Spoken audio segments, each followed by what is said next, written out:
श्रीराम समर्थ.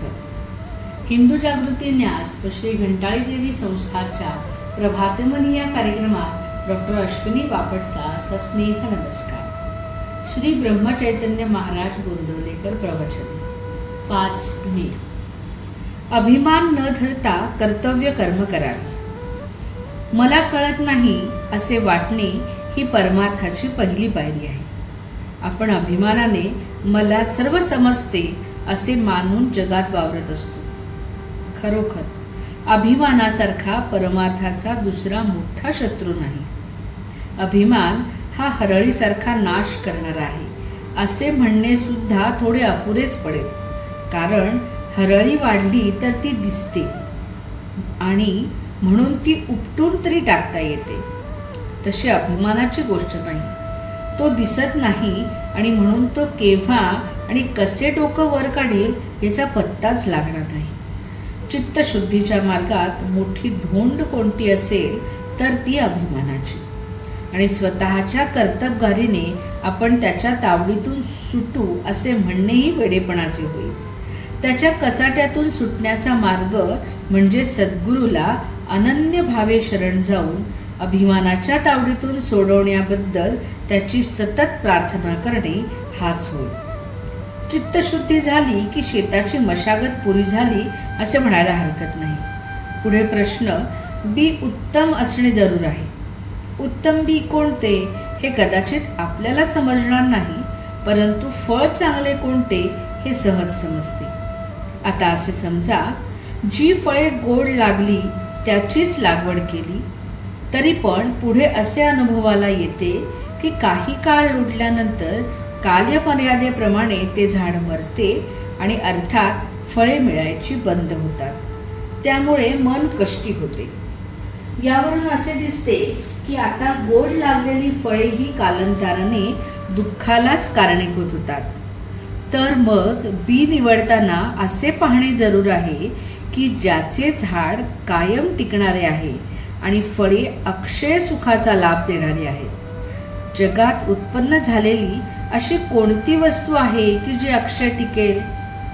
तर कोणतीही नाही असेच उत्तर येईल.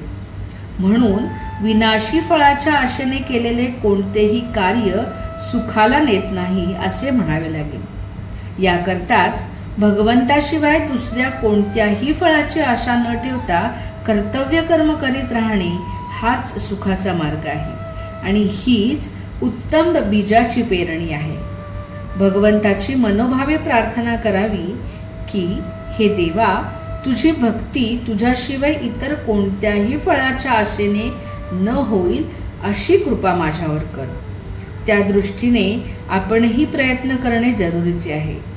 ज्याप्रमाणे किडके आणि चांगले एकत्र झालेले धान्य आपण सुपात घालून पाकडतो आणि किडके धान्य बाहेर उडवून लावतो, मग उत्तम धान्य शिल्लक ठेवतो, त्याप्रमाणे भगवंताची भक्ती करता करता भगवत प्राप्तीशिवाय इतर होणाऱ्या इच्छा काढून टाकण्याचा क्रम ठेवावा. म्हणजे कालांतराने भगवंताकरिताच भगवत प्राप्ती अशी भावना दृढ होत जाईल. बोधवचन. खरे सुख हे कायम टिकणारे पाहिजे. आजचा दिनविशेष 5 मे. प्रदोष. प्रदोष काल सायंकाळी 7:01 ते रात्री 9:11 चांद्रमासातील शुद्ध व वद्य त्रयोदशीला प्रदोष असे म्हणतात. सूर्यास्तानंतर 3 मुहूर्त. एक मुहूर्त म्हणजे 48 ते 51 मिनिटं किंवा साधारणपणे 2.5 तास हा प्रदोष काळ समजला जातो. वर्षभरात एकूण 24 प्रदोष येतात. प्रदोष व्रत हे शिवशंकरांना समर्पित आहे. या दिवशी समुद्र मंथनातून बाहेर आलेले विष महादेवांनी प्राशन केले अशी कथा आहे.